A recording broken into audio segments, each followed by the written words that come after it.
పిల్లలు, ఇప్పుడు మనం చెప్పుకోబోయే పాఠం పేరు వృధా చేయం. సాధారణంగా డబ్బును పొదుపు చేయాలని మనకు తెలుసు. అట్లే నీటిని పొదుపుగా వాడాలని కూడా తెలుసు. మరి ఇంకా వేటిని పొదుపుగా వాడాలో కూడా తెలుసుకోవాలి. శైలజ, లక్ష్మి, రాధలు దేని గురించి మాట్లాడుకున్నారు? ఏమి పొదుపు చేయాలని ప్రతిజ్ఞ చేశారో పాఠం చదివి ఇప్పుడు మనం తెలుసుకుందాం. ఆ రోజు ఆదివారం. శైలజ హడావిడిగా అన్నం తినేసి ఆడుకోవడానికి బయలుదేరింది. ఆమె చూపు గోడపై అతికించిన పెద్ద కాగితం మీద పడింది. ఏమిటా అని ఆగి ఆసక్తిగా ఆ కాగితం వైపు అలా చూస్తూ ఉంది.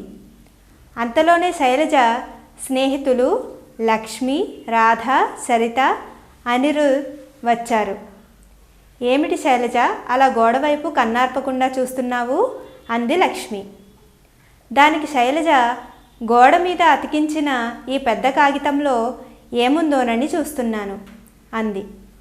అందరూ కలిసి గోడ దగ్గరికి వెళ్ళి ఆ కాగితాన్ని చదివారు. అందులో ఇలా ఉంది: వినియోగదారులారా, ఒక్క నిమిషం ఆలోచించండి. విద్యుత్తు వినియోగదారులకు విజ్ఞప్తి. విద్యుత్తు విలువ మీకు తెలుసు. దాన్ని ఎంత పొదుపుగా వాడుకుంటే అంత మంచిది. లేకపోతే భవిష్యత్తు అంధకారం అవుతుంది. విద్యుత్ పొదుపు చేయడానికి సూచనలు: ఇంట్లో ఉన్నప్పుడు పగటిపూట బల్బులు వేసుకోకండి. CFL బల్బులను మాత్రమే వాడండి. గాలి వెలుతురు కోసం ఫ్యాను, AC, కూలర్లకు బదులు కిటికీలు తెరిచి ఉంచుకోండి. ఇంటిలో నుంచి బయటకు బయలుదేరే ముందు తప్పనిసరిగా విద్యుత్తు నిలిపివేసి వెళ్ళండి. మాటిమాటికి రిఫ్రిజిరేటర్ను తెరుస్తూ ఉండకండి. గీజర్, హీటర్, లిఫ్టుల వంటి వాటి వినియోగాన్ని తగ్గించండి. ఎలక్ట్రిక్ కుక్కర్, మైక్రోవేవ్ ఓవెన్ బదులు గ్యాస్ పొయ్యిని వాడండి. ప్రతిరోజు కాకుండా కొన్ని రోజులకు అవసరమైన ఆహార పదార్థాలను, దినుసులను రుబ్బి పెట్టుకోండి. విద్యుత్ ఆదా చేసే సామర్థ్యం ఉన్న 5 నక్షత్రాలు అంటే ఈ 5 నక్షత్రాల ఎలక్ట్రానిక్ పరికరాలను మాత్రమే వాడండి. విద్యుత్ పొదుపు రేపటికి వెలుగు. రాష్ట్ర విద్యుత్ శాఖ, ఆంధ్రప్రదేశ్. ఈ విధంగా ఆ కాగితంలో ఉంది. ఇందులో విద్యుత్తుకు సంబంధించిన వివరాలు ఉన్నాయి అంది లక్ష్మి. అవును, విద్యుత్తు పొదుపు చేయమని అందులో రాసి ఉంది చెప్పింది రాధ. పరిశీలనగా చూస్తూ ఇందులో చాలా వివరాలు ఉన్నట్లున్నాయే అన్నాడు అనిరుద్. ఇంతలోనే వాళ్ళు ఆడుకోవడానికి బయలుదేరుతున్న విషయం గుర్తుకు వచ్చి మైదానం వైపు దౌడు తీశారు. వీళ్ళు వెళ్తున్న దారిలో ఇలాంటివే పెద్ద పెద్ద కాగితాలను గోడలకు అతికించి ఉండడం గమనిస్తూ మైదానానికి చేరుకున్నారు. మిగతా పిల్లలకు గోడలకు అతికించిన పెద్ద కాగితాల గురించి, అందులోని విషయాల గురించి చెప్పారు. అంతలోనే అక్కడికి నర్మద వచ్చింది. వాళ్ళని చూసి, ఏమిటి పిల్లలు, దేని గురించి మాట్లాడుతున్నారు అని అడిగింది. నర్మదను చూసి పిల్లలందరూ సంతోషంతో అక్కయ్య అంటూ ఆమె చుట్టూ గుమిగూడారు. శైలజ అంది, అక్కయ్య, మేము ఆడుకోవడానికి ఇటువైపు వస్తుంటే గోడలపైన పెద్ద కాగితాలను అతికించారు. దాని గురించి మేమందరం మాట్లాడుకుంటున్నాం. నర్మద, అలాగా, అయితే అందులో ఏముంది? శైలజ, విద్యుత్తును ఆదా చేయమని రాసి ఉంది. ఇంకా చాలా వివరాలు అందులో రాసి ఉన్నాయి అంది. నర్మద అంది, అదా సంగతి, నేను కూడా ఈ వైపు వస్తుంటే దారిలో చూశాను. మన గ్రామంలో గోడల మీద అతికించారు. పిల్లలు, దాన్ని పెద్ద కాగితం అనకూడదు, పోస్టరు అనాలి. అప్పుడు అని చెప్పగా రాధ అంది, ఓహో, పోస్టరు అంటారా, మరి దాన్ని ఎందుకలా అతికించారు అని అడిగింది. అప్పుడు నర్మద, విద్యుత్ తయారీ కంటే వినియోగం ఎక్కువగా ఉంది కాబట్టి సరిపోవడం లేదు. అందుకే విద్యుత్తును ఆదా చేసి సహకరించమని పోస్టర్ ద్వారా ప్రజలకు విజ్ఞప్తి చేస్తున్నారు అని చెప్పింది.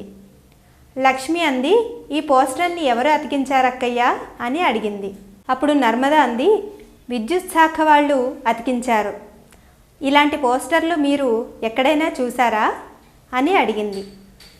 అప్పుడు సరిత, అవునక్కయ్య, ఇంత పెద్ద పోస్టర్ కాదు కానీ కొంచెం చిన్నది మన ఊరి తిరునాళ్ల సందర్భంగా చూసాము అని చెప్తే నర్మద అంది, అందులో ఏముంది సరిత అని అడిగింది.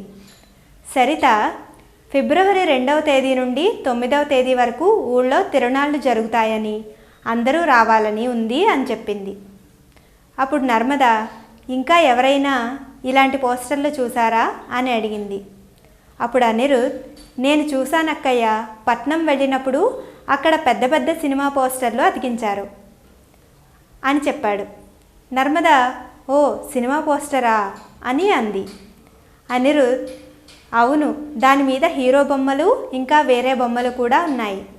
దాని మీద సినిమా పేరు ఉంది, దర్శకుని పేరు, నిర్మాత పేరు, ఇతరుల పేర్లు రాసి ఉన్నాయి అని చెప్పాడు. శైలజ అంది, మన ఊళ్ళో చిన్నపిల్లలకు పోలియో చుక్కలు వేయించమని కూడా పోస్టర్ అతికించారక్కయ్య అని చెప్పింది. అప్పుడు నర్మద, అంటే మీరు వేరువేరు పోస్టర్లు చూశారు కదా. పోస్టర్లు రకరకాలుగా ఉంటాయి.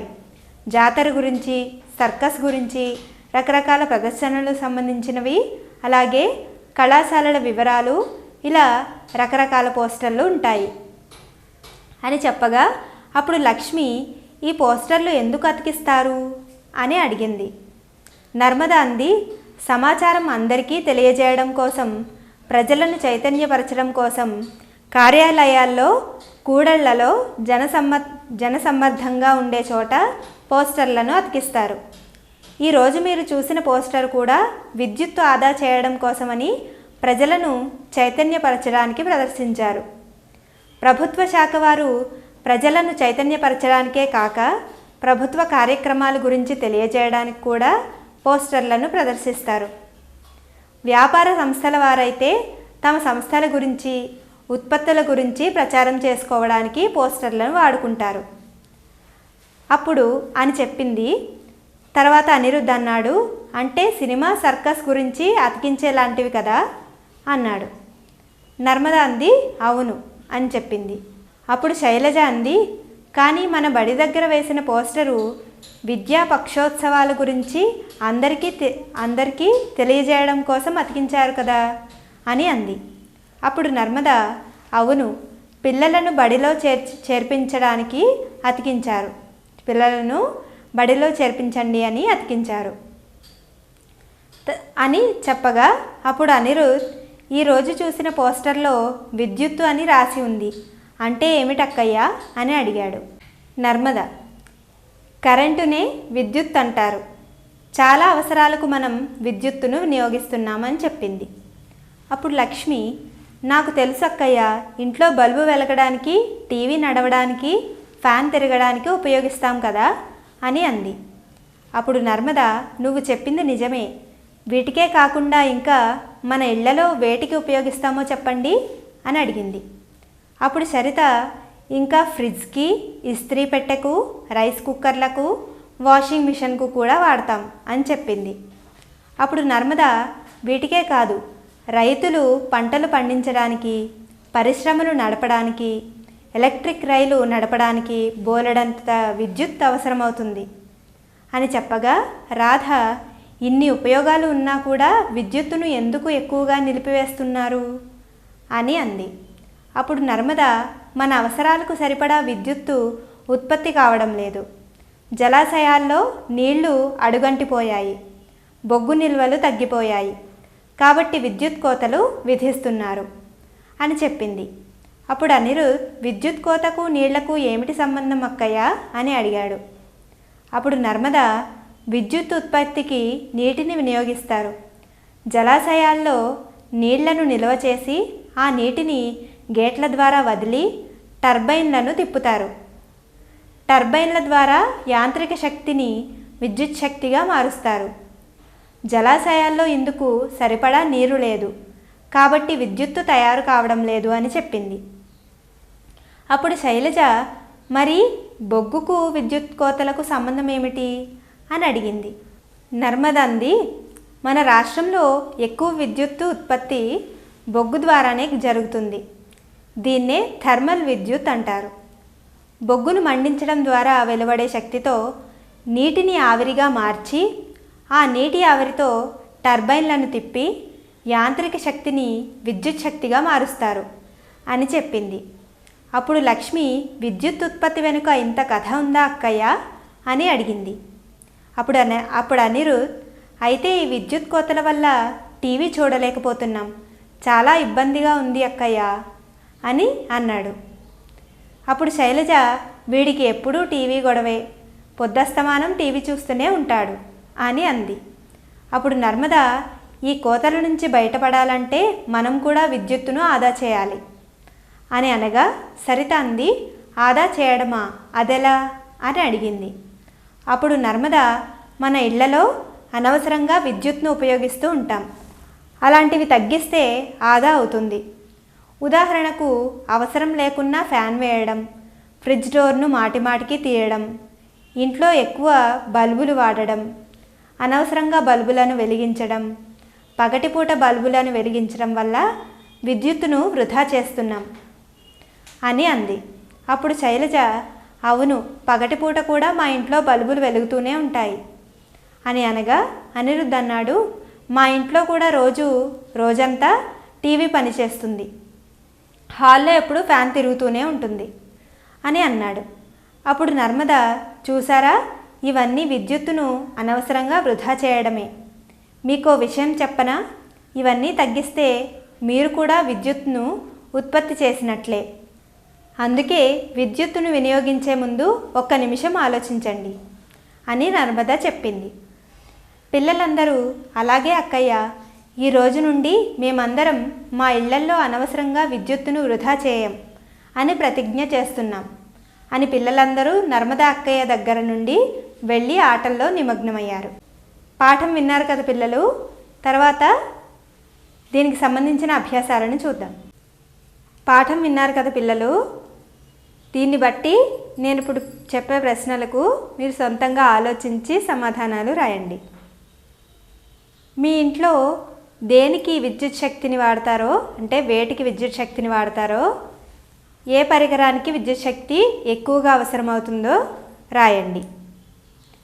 అలాగే పోస్టర్ను జనసమ్మర్దంగా ఉన్న ప్రాంతాలలో అతికిస్తారు కదా, అటువంటి అలా జనసమ్మర్దంగా ఉన్న ప్రాంతాల్లోనే ఎందుకు అతికిస్తారో వివరిస్తూ రాయండి.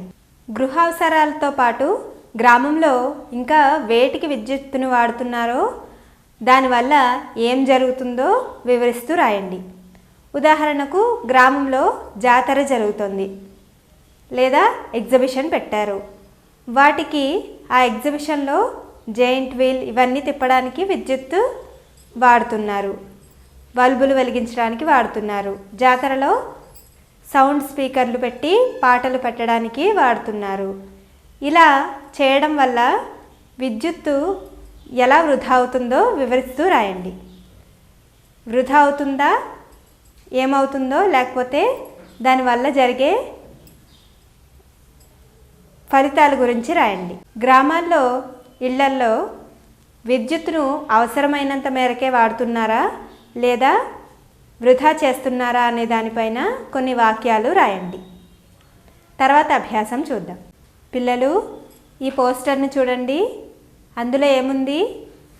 గ్రామ ప్రజలారా జాగ్రత్త పడండి, నీటిని పొదుపు చేయండి, నీటి వృధాను అరికట్టండి, నీరు మనకు ప్రాణాధారం, ప్రతి నీటి చుక్క విలువైనదే, నీటిని పొదుపుగా వాడుకుందాం, మన అవసరం మేరకు మాత్రమే నీటిని వినియోగిద్దాం, ఎక్కడైనా కుళాయిల ద్వారా పంపుల ద్వారా నీరు వృధాగా పోతుంటే మున్సిపాలిటీకి తెలియజేయాలి.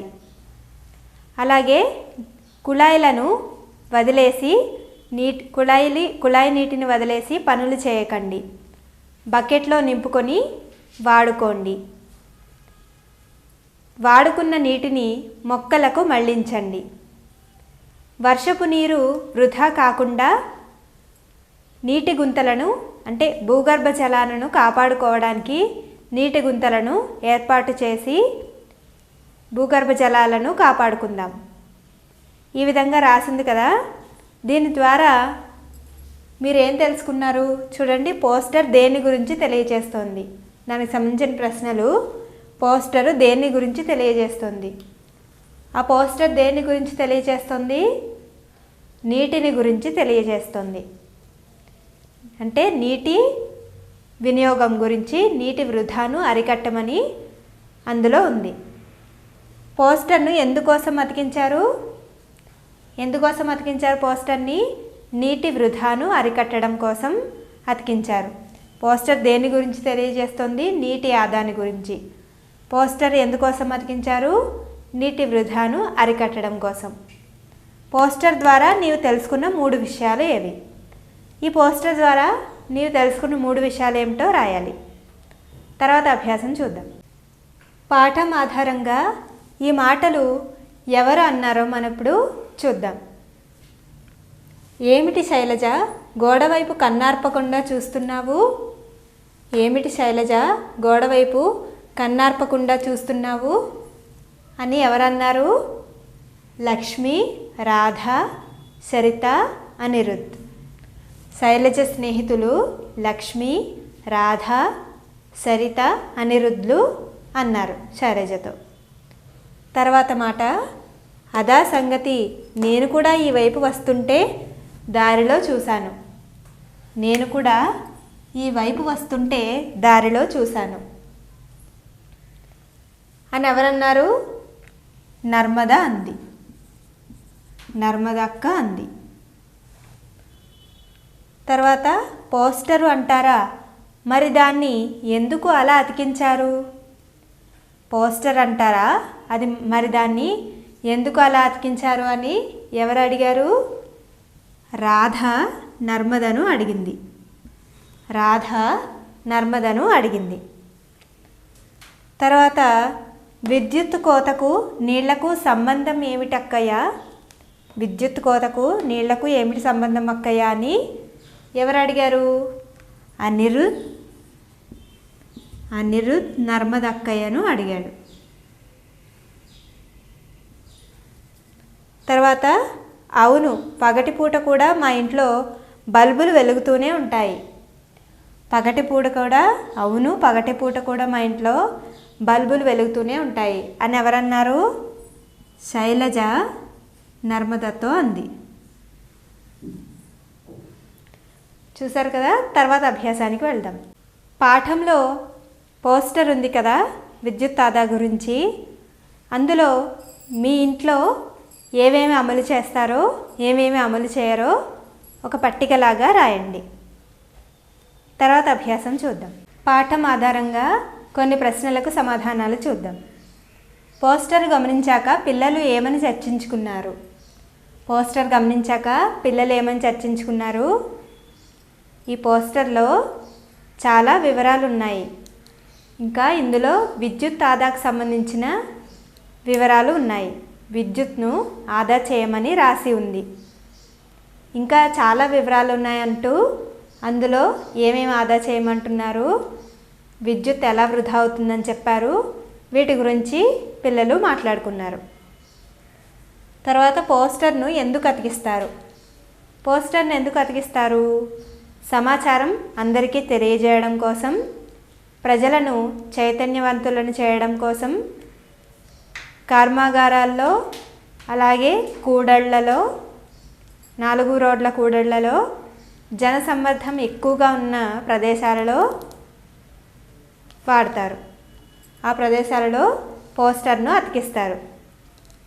ప్రభుత్వ సంస్థల వారు ప్రజలను చైతన్యవంతం చేయడమే కాకుండా ప్రభుత్వ కార్యక్రమాల గురించి తెలియజేసే విధంగా పోస్టర్లను అతికిస్తారు. అలాగే వ్యాపార సంస్థల వారు తమ సంస్థల అభివృద్ధి కోసం తమ ఉత్పత్తుల వివరాల గురించి, సంస్థల గురించి వివరిస్తూ పోస్టర్లను వేస్తారు. తర్వాత ప్రశ్న, విద్యుత్ ఉత్పత్తి ఏ విధాలుగా జరుగుతుంది? విద్యుత్ ఉత్పత్తి ఏ విధాలుగా జరుగుతుంది? విద్యుత్ ఉత్పత్తి 2 రకాలుగా జరుగుతుంది. నీటి ద్వారా, ఇంకా బొగ్గు ద్వారా. నీటి ద్వారా ఎలా జరుగుతుంది? జలాశయాల్లో నీళ్లను నిల్వ ఉంచి వాటిని గేట్ల ద్వారా వదిలి టర్బైన్లను తిప్పుతారు. ఆ టర్బైన్లు తిరుగుతూ ఉంటే వాటి నుండి వెలువడిన యాంత్రిక శక్తి విద్యుత్ శక్తిగా మారుతుంది.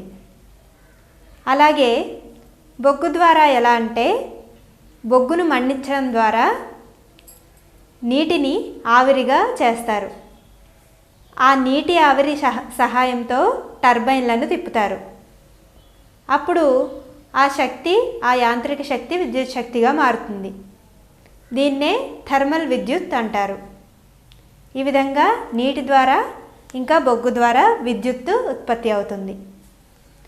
తర్వాత విద్యుత్తును ఏ ఏ అవసరాలకు వాడుకుంటున్నాం? మనం విద్యుత్తును ఏ ఏ అవసరాలకు వాడుకుంటున్నాం? బల్బు వెలగడానికి, ఫ్యాన్ తిరగడానికి, అలాగే ఇంకా టీవీ చూడడానికి, ఇంకా ఇతర అవసరాలు ఏమేమిటి? కరెంటు స్టవ్ అంటే ఎలక్ట్రిక్ కుక్కర్, అలాగే వాషింగ్ మిషన్, ఇస్త్రీ పెట్టె, ఇంకా దేనికి వాడుతున్నాం మనం? ఫ్రిడ్జ్, అలాగే మరికొన్ని ఇతర విద్యుత్ పరికరాలు నడపడానికి వాడుతున్నాం. ఇంకా అదే కాకుండా రైతులు పంటలు పండించడానికి, పరిశ్రమలు నడపడానికి, అలాగే ఎలక్ట్రిక్ రైలు నడపడానికి బోలెడంతా విద్యుత్ అవసరమవుతుంది. ఇంకా మనం ఇంకా ఏ ఏ అవసరాలకు వాడుకుంటున్నామో రాయండి. ఇప్పుడు తర్వాత అభ్యాసాన్ని చూద్దాం. విద్యుత్ను పొదుపు చేస్తే మీరు దాన్ని ఉత్పత్తి చేసినట్లే అని పాఠంలో చదువుకున్నాం కదా. దీన్ని సమర్థిస్తూ 5 వాక్యాలు రాయండి. అలాగే విద్యుత్ను ఆదా చేయాలని తెలుసుకున్నాం కదా. విద్యుత్ లాగానే మరి ఇంకా వేటిని ఆదా చేయాలో ఎందుకో రాయండి. ఏదైనా సమాచారాన్ని ప్రచారం చేయడానికి, ఆ సమాచారాన్ని అందరికీ తెలియజేయడానికి పోస్టర్ను వాడతాం కదా. అలాగే మీరు విద్యార్థులుగా ఏ అంశాలను ప్రచారం చేయాలనుకుంటున్నారో దానికి సంబంధించిన పోస్టర్ను తయారు చేయండి. విద్యుత్ను పొదుపుగా వాడాలని తెలుసుకున్నారు కదా. విద్యుత్ను పొదుపుగా వాడడానికి మీరు ఏమేం పనులు చేస్తారో రాయండి. తర్వాత అభ్యాసం చూద్దాం. ఇక్కడ ఈ పదాలు చూడండి. విన్నపం, ఆదా, అనవసరంగా ఖర్చు, ఉత్పత్తి. ఈ పదాలకు సమానార్థం ఇచ్చే పదాలు పాఠంలో ఉన్నాయి. వాటిని రాసి వాటితో సొంత వాక్యాలు రాయాలి. విన్నపం, విన్నపంకి సమానార్థం ఇచ్చే పాఠంలో ఉన్న మరొక పదం ఏంటి? విజ్ఞప్తి. విజ్ఞప్తి. దీనికి సొంత వాక్యం ఎలా రాయొచ్చు?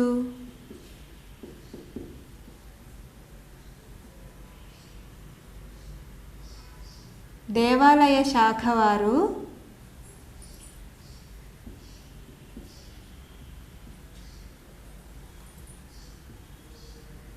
తొక్కిసలాట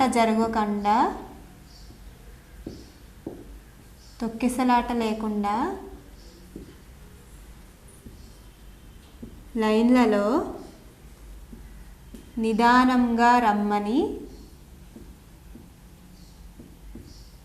విజ్ఞప్తి చేశారు.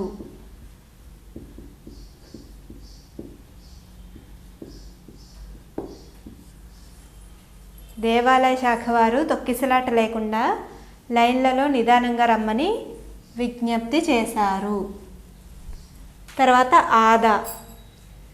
ఆదా అనే పదానికి సమానార్థం ఇచ్చే పదం పాఠంలో ఉన్నదేంటి? పొదుపు. పొదుపు.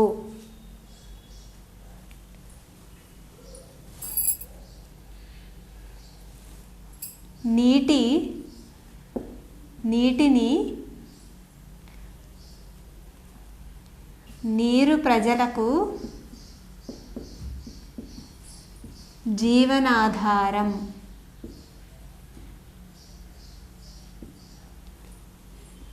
కాబట్టి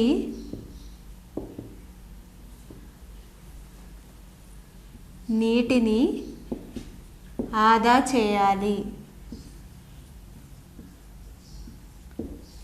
లేదా విద్యుత్ విద్యుత్ను ఆదా చేయాలి, ఇలా కూడా రాయొచ్చు. తర్వాత అనవసరంగా ఖర్చు.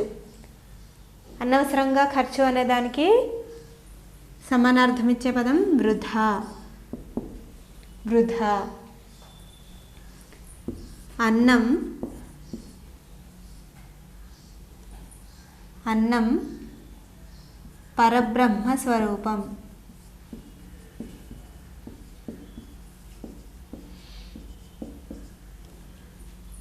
అన్నమును వృధా చేయకూడదు.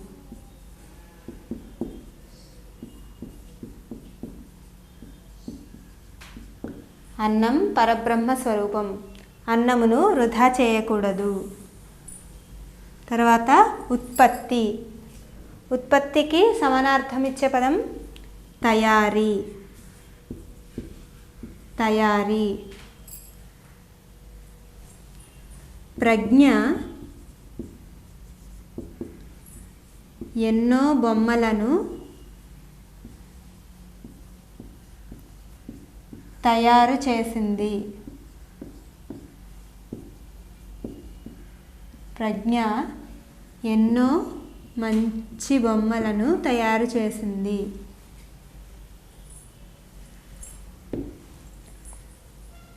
తర్వాత అభ్యాసం చూద్దాం. విద్యుత్తుతో పనిచేసే మరికొన్ని సాధనాల పేర్లు రాసి వాటితో వాక్యాలను రాయండి. ఈ అభ్యాసంలో ఇక్కడున్న వాక్యాలు ఉన్నాయి కదా, వీటిని ఒక్క మాటలో సూచిస్తూ ఒక పదాన్ని రాయాలి. అనవసరంగా విద్యుత్ను వృధా చేయకుండుట. అనవసరంగా విద్యుత్ను వృధా చేయకుండుట. అనవసరంగా విద్యుత్ను వృధా చేయకుండా ఉండడాన్ని ఏమంటాము? విద్యుత్ ఆదా.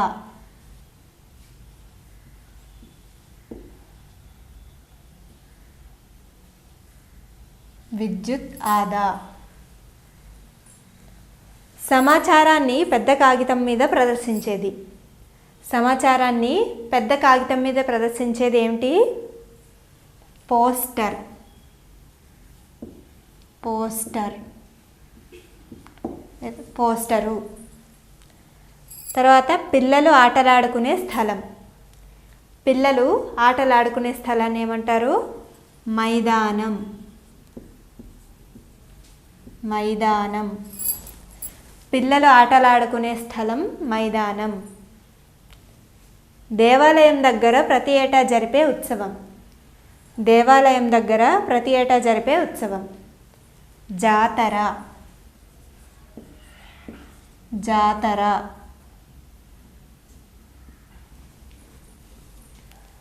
ఎక్కువ నీరు నిల్వ ఉంచే చోటు. ఎక్కువ నీరు నిల్వ ఉంచే చోటు. జలాశయం. జలాశయం. ఎక్కువ నీరు నిల్వ ఉంచే చోటు జలాశయం. అనవసరంగా విద్యుత్ను వృధా చేయకుండుట విద్యుత్ ఆదా. సమాచారాన్ని పెద్ద కాగితం మీద ప్రదర్శించేది పోస్టరు. పిల్లలు ఆటలాడుకునే స్థలం మైదానం.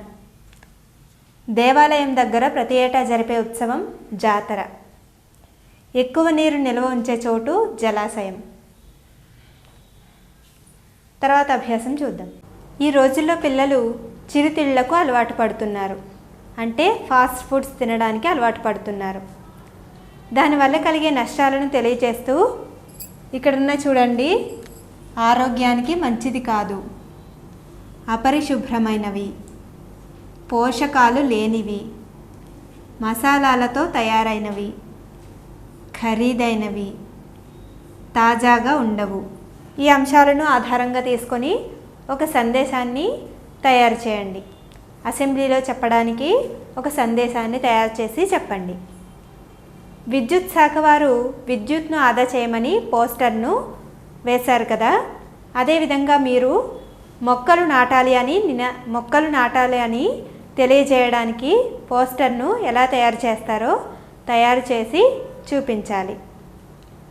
అదేవిధంగా మీరు రోడ్డు పైన వెళ్తూ ఉంటే వీధి దీపాలు పగటిపూట కూడా వెలుగుతూ ఉండడం గమనిస్తే గనక గ్రామ సర్పంచ్కి విద్యుత్ వృధాను తెలియజేస్తూ తగిన చర్య తీసుకోవాల్సిందిగా గ్రామ సర్పంచ్కి లేఖ రాయాలి. తర్వాత అభ్యాసాన్ని చూద్దాం. ఇక్కడున్న సంశ్లిష్ట వాక్యాలను మనం 2 వాక్యాలుగా విభజించి రాయాలి. పావురం వచ్చి రాజు దగ్గర వాలింది. పావురం వచ్చి రాజు దగ్గర వాలింది. దీనిని 2 వాక్యాలుగా చేస్తే పావురం వచ్చింది. పావురం వచ్చింది. పావురం రాజు దగ్గర వాలింది. పావురం వచ్చింది. పావురం రాజు దగ్గర వాలింది. తర్వాత పాము చెట్టు దిగి పుట్టలోకి పారిపోయింది. పాము చెట్టు దిగి పుట్టలోకి పారిపోయింది. దీన్ని 2 వాక్యాలుగా చేస్తే పాము చెట్టు దిగింది. పాము చెట్టు దిగింది. పాము పుట్టలోకి పారిపోయింది. పాము చెట్టు దిగింది. పాము పుట్టలోకి పారిపోయింది. తర్వాత చీమ ఆకు మీద చేరి ఒడ్డుకు చేరింది.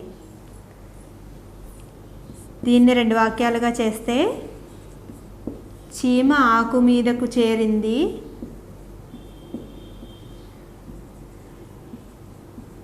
చీమ ఆకు మీదకు చేరింది.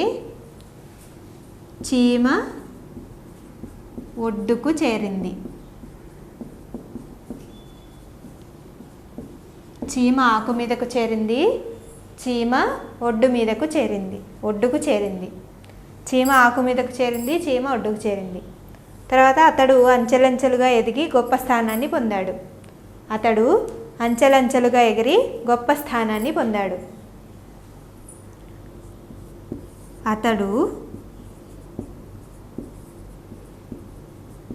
అంచెలంచెలుగా ఎదిగాడు. అతడు గొప్ప స్థానాన్ని పొందాడు.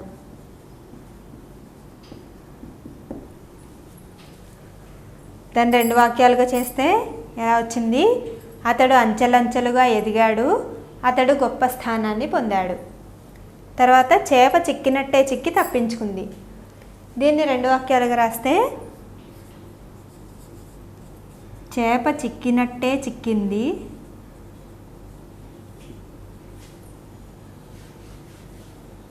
చేప చిక్కినట్టే చిక్కింది.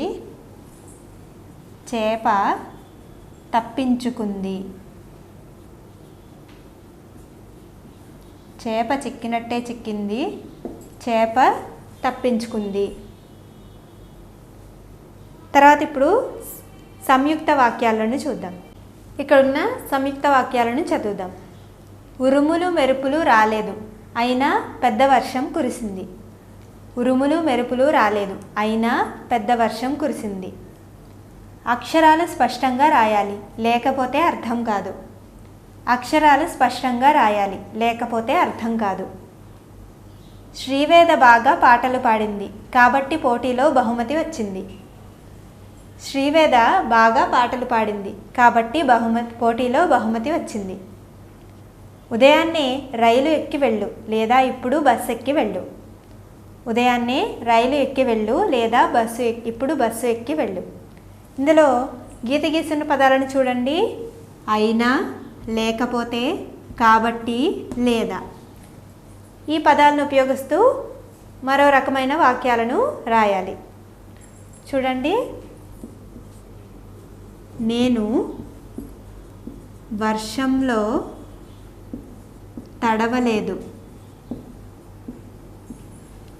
అయినా జలుబు చేసింది. అయినా అనే పదాన్ని ఉపయోగించి మనం వాక్యాన్ని రాసుకున్నాం. నేను వర్షంలో తడవలేదు, అయినా జలుబు చేసింది. తర్వాత రెండో పదం ఏంటి? లేకపోతే. పాఠాలు బాగా చదవాలి. పాఠాలు బాగా చదవాలి. లేకపోతే పరీక్ష బాగా రాయలేం. పాఠాలు బాగా చదవాలి, లేకపోతే పరీక్ష బాగా రాయలేము. తర్వాత మూడో పదం ఏంటి? కాబట్టి. కాబట్టి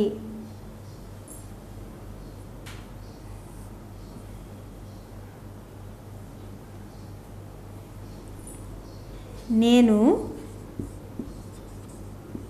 బాగా చదువుకున్నాను. నేను బాగా చదువుకున్నాను కాబట్టి పరీక్షలో మంచి మార్కులు వచ్చాయి.